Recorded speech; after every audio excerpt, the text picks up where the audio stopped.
Os 7 pecados capitais são uma lista de vícios e ações considerados especialmente graves para o catolicismo. Outras vertentes cristãs não consideram essa classificação. Para vários teólogos, eles são a raiz de todos os outros pecados. Mas nem sempre foi assim.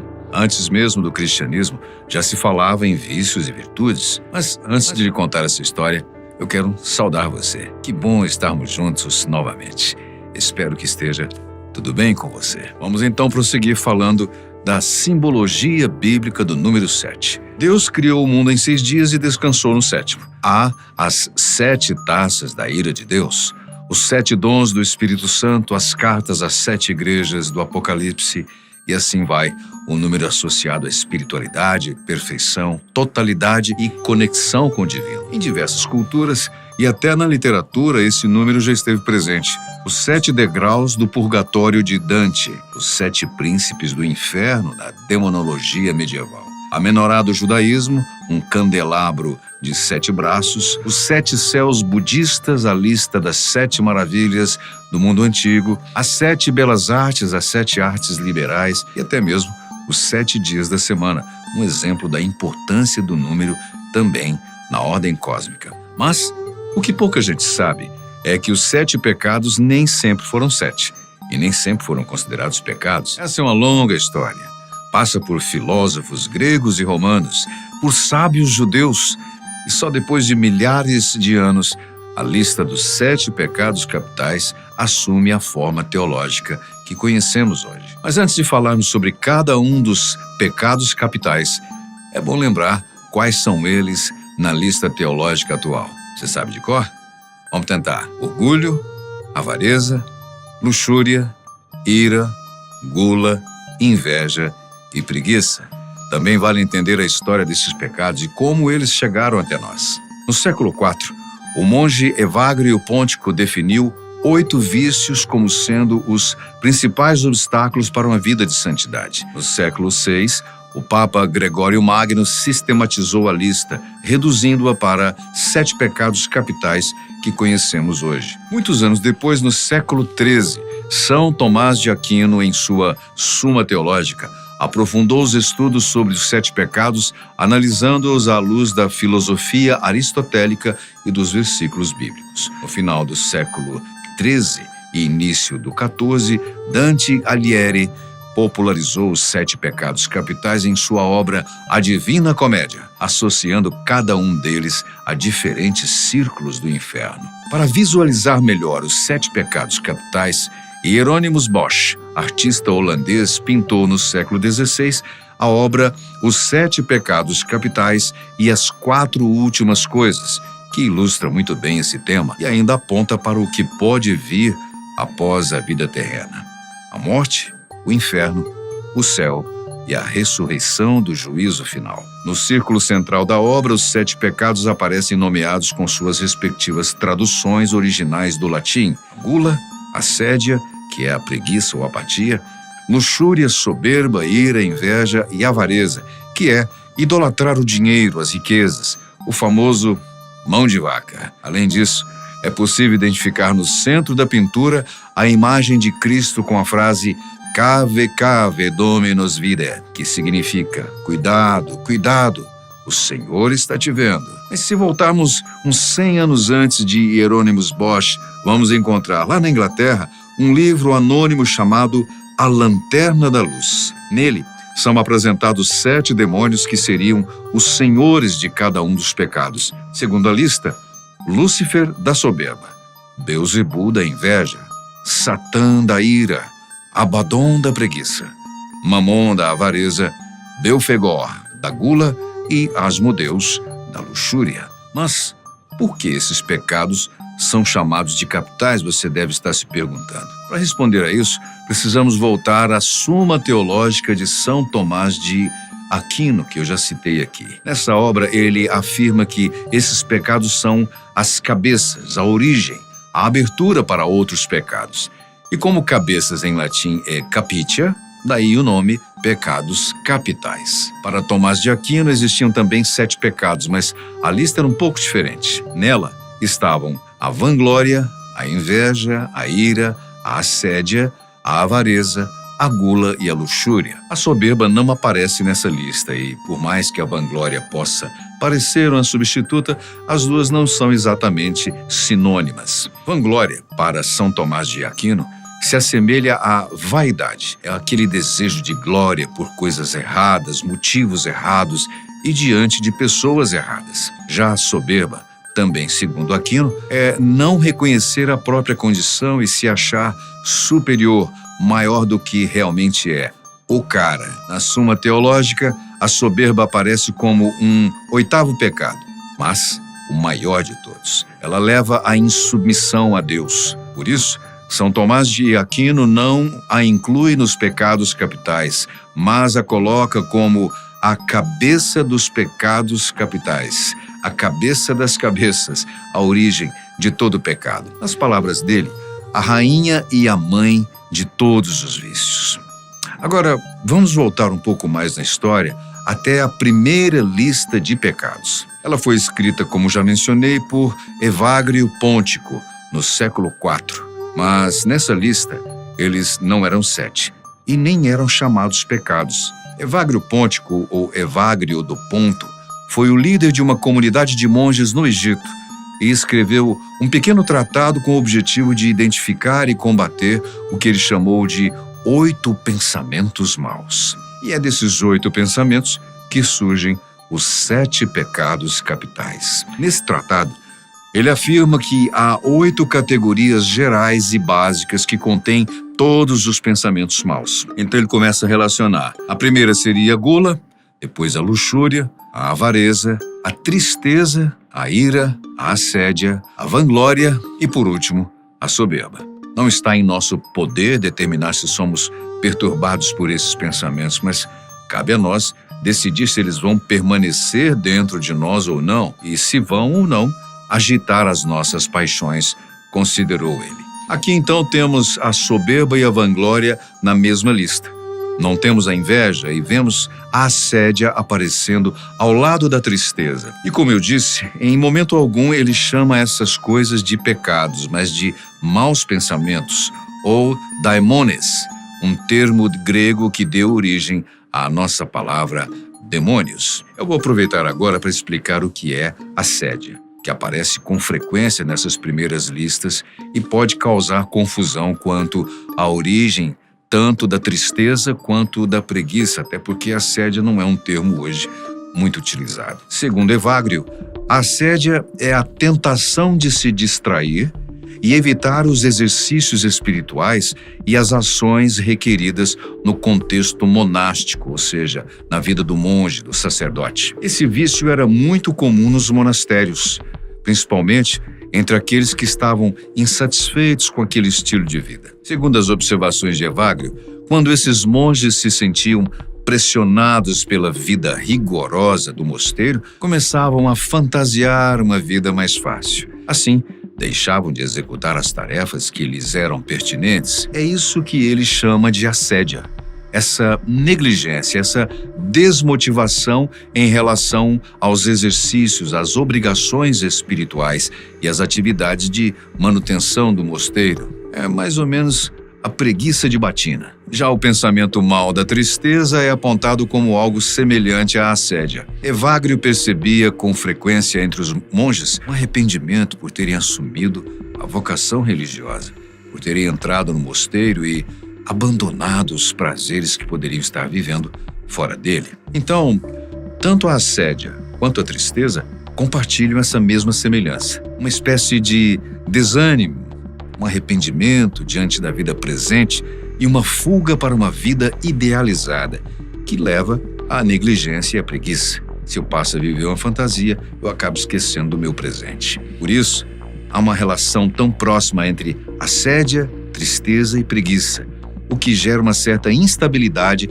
na lista dos 7 pecados capitais, em que uma dessas categorias vai, aos poucos, substituindo a outra. Mas, voltando ainda mais na história, chegamos à cultura greco-romana, muito antes do cristianismo. Assim como o nomeou o Papa Gregório Magno, esses pecados eram considerados vícios, e esses vícios, chamados pela filosofia da antiguidade de vícios morais, tem as suas raízes entre os séculos 8 e 5 a.C. Os filósofos antigos já enumeravam esses vícios morais em suas obras, dentro do que chamavam de a arte do bem viver, que era a meta suprema da filosofia da época. Nesse sentido, Aristóteles já havia criado listas de vícios que deveriam ser evitados e de virtudes que precisavam ser cultivadas. No livro Retórica, por exemplo, ele apresenta uma lista com 6 virtudes e os seus vícios correspondentes. Primeiro, vem a justiça, que se opõe à injustiça. Depois, a coragem, oposta à covardia. A moderação, oposta à intemperança. A liberalidade, oposta à avareza. A magnificência, oposta à mesquinhez. E, por fim, a prudência, que é oposta à imprudência. É interessante nessa lista aparecer uma obra sobre retórica, a arte de falar bem, de se comunicar de forma persuasiva e convincente, porque essas virtudes eram muito valorizadas na cultura da época, não só para viver moralmente em sociedade, mas também no contexto da própria retórica. Afinal, num discurso favorável a alguém, era muito útil, exaltar as virtudes dessa pessoa. Até hoje, é uma prática comum entre nós. E num discurso desfavorável, era importante apontar os seus vícios. Esse paralelo entre vícios e retórica também aparece um pouco mais tarde em Roma. Cícero e Horácio, 2 mestres da retórica do século I a.C., também produziram as suas listas de vícios, ainda antes do surgimento do cristianismo. Essas listas têm paralelos ainda mais próximos com as futuras listas dos pecados capitais. Horácio, por exemplo, em sua primeira epístola a Mecenas, enumera 7 vícios: avareza, inveja, ira, preguiça e luxúria, muito semelhante aos 7 pecados capitais como nós conhecemos hoje. Além desses, ele acrescenta a dependência do vinho e a ambição excessiva, que, de certa forma, se relacionam com gula e soberba. Nós já vimos um pouco da história dos 7 pecados capitais no Ocidente, mas e no Oriente? Entre os judeus, também é possível identificar lista de pecados e vícios que certamente exerceram forte influência na formação da lista como conhecemos atualmente. Seguindo essa linha, um dos textos mais interessantes dessa cultura surge por volta do século II a.C. Nesse texto, chamado Testamento dos 12 Patriarcas, em determinado momento fala-se sobre 7 vícios, ou 7 espíritos de engano. São eles: fornicação, que é a prática de relacionamento sexual fora do casamento; gula, conflito, vanglória, soberba, mentira e injustiça. A gula, a vanglória e a soberba já apareceram em outras listas de pecados, como nós já vimos, enquanto a fornicação e o conflito podem ser entendidos ou até mesmo traduzidos como luxúria e ira. São outras formas de dizer a mesma coisa. E se nós levarmos em consideração que injustiça em grego é adikia e que assédia é akédia, praticamente trocando apenas o K pelo D, ou kappa e delta, que dentro do alfabeto grego, é possível imaginar que, em algum momento da história, essas palavras tenham sido entendidas da mesma forma, ou até mesmo confundidas. Esse é, então, um resumo da história dos 7 pecados capitais, que começa na filosofia moral greco-romana e na tradição sapiencial judaica, passa pela disciplina espiritual dos monges cristãos e pela arte medieval, até chegar a influenciar a arte contemporânea. Então, já que viajamos no tempo, agora vamos à lista dos 7 pecados capitais, como conhecemos hoje, descobrindo os seus significados, onde aparecem na Bíblia e quais são as virtudes opostas a cada um deles. Atualmente, os pecados capitais fazem parte da doutrina do catolicismo e definem certos comportamentos como prejudiciais. Eles são organizados numa sequência didática para facilitar a compreensão, mas não existe uma escala de importância, uma hierarquia entre eles, ou seja, nenhum deles é considerado pior que o outro. O primeiro da lista é a gula, que já foi mencionado em outras listas ao longo da historiografia como dependência do vinho. E é isso mesmo. comer ou beber em excesso, ir além da satisfação até chegar à embriaguez. Trata-se de buscar prazer ou alegria na comida e na bebida, mas de uma forma descontrolada. Na Bíblia, a gula aparece em Provérbios 23, de 20 e 21. Não estejas entre os beberrões de vinho, nem entre os comilões de carne, porque o beberrão e o comilão acabarão na pobreza, e a sonolência vai vesti-los de trapos. A virtude oposta à gula, o contrário da gula, é a temperança, que significa moderação, comedimento, equilíbrio, ser uma pessoa comedida, equilibrada, saber exatamente o tempo certo e a maneira certa das coisas, no comer e no beber, como também em outras áreas da vida. O segundo pecado da lista é a avareza, o apego exagerado ao acúmulo de riquezas, bens ou dinheiro. É quando o dinheiro passa a ocupar o lugar de Deus na vida da pessoa. Ela aparece em praticamente todas as listas do passado, sempre com esse mesmo nome. Na primeira carta a Timóteo, por exemplo, capítulo 6, versículos de 9 a 11, Paulo escreve o seguinte: mas os que querem ser ricos caem em tentação e em laço, e em muitas concupiscências loucas e nocivas que submergem os homens na perdição e ruína. Porque o amor ao dinheiro, veja bem, não o dinheiro, mas o amor ao dinheiro é a raiz de toda espécie de males. E nessa cobiça, alguns se desviaram da fé e se traspassaram a si mesmos com muitas dores. Mas tu, ó homem de Deus, foge dessas coisas, segue a justiça, a piedade, a fé, o amor, a paciência e a mansidão. A avareza também é mencionada em Efésios 5, 5 e 6. Porque vocês sabem bem, nenhum dissoluto ou impuro ou avarento, verdadeiros idólatras, terá herança no reino de Cristo e de Deus. E ninguém vos seduza com vãos discursos. Estes são os pecados que atraem a ira de Deus sobre os rebeldes. O oposto da avareza é a generosidade. Ser atento às necessidades do outro, saber compartilhar o que for necessário com o próximo. Essa virtude aparece em Provérbios 11, 24 e 26. Há quem dê generosamente e vê as suas riquezas aumentarem. Outros retêm o que deveriam dar e caem na pobreza. O generoso prosperará. Quem dá alívio aos outros será aliviado, receberá alívio. O povo amaldiçoa aquele que retém o trigo, mas a bênção coroa aquele que se dispõe a vendê-lo. O terceiro pecado da lista é a luxúria, que já apareceu em outras listas com o nome de fornicação.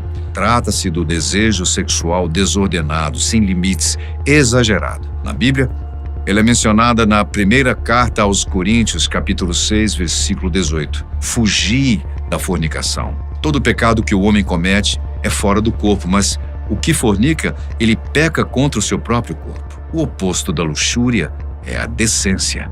Agir conforme os padrões morais da sociedade, com dignidade e decoro. Essa virtude aparece em Romanos 13, versículos 13 e 14. Comportemo-nos com decência, como quem age à luz do dia, não em orgias e bebedeiras, não em imoralidade sexual e depravação, não em desavença e inveja. Ao contrário, revistam-se do Senhor Jesus Cristo e não fiquem premeditando como satisfazer os desejos da carne. Outra virtude presente em praticamente todas as listas do passado é a ira, que em uma delas recebe o nome de conflito. Trata-se da sensação de raiva descontrolada e da busca incessante por vingança. Na Bíblia, ela é mencionada em Eclesiastes 7, 9. Não permita que a ira domine depressa o seu espírito, pois a ira se aloja no íntimo dos tolos. O oposto da ira é a mansidão, que é a habilidade de se expressar de forma calma, suave, falar e agir com afeto e cuidado com o outro. O próprio Jesus fala sobre essa virtude no Sermão da Montanha, especificamente em Mateus 5:5. Bem-aventurados os mansos, porque eles vão possuir a terra. O quinto pecado é a inveja, que é o desejo de possuir ou usar algo que pertence a outra pessoa. Também pode ser entendido como sentir raiva de alguém por querer ser quem o outro é. Esse pecado, curiosamente, ele não aparece apenas na lista dos maus pensamentos do monge Evagrio Pôntico. A inveja é mencionada nas Sagradas Escrituras no livro do Êxodo, capítulo 20, versículo 17. Não cobiçarás a casa do teu próximo. Não cobiçarás a mulher do teu próximo, nem os seus servos ou servas, nem o seu boi ou jumento, nem qualquer coisa que lhe pertença. O oposto da inveja é o altruísmo, que é o amor espontâneo pelo próximo. É querer e fazer o bem a ele sem esperar nada em troca, torcer pelo sucesso dos outros.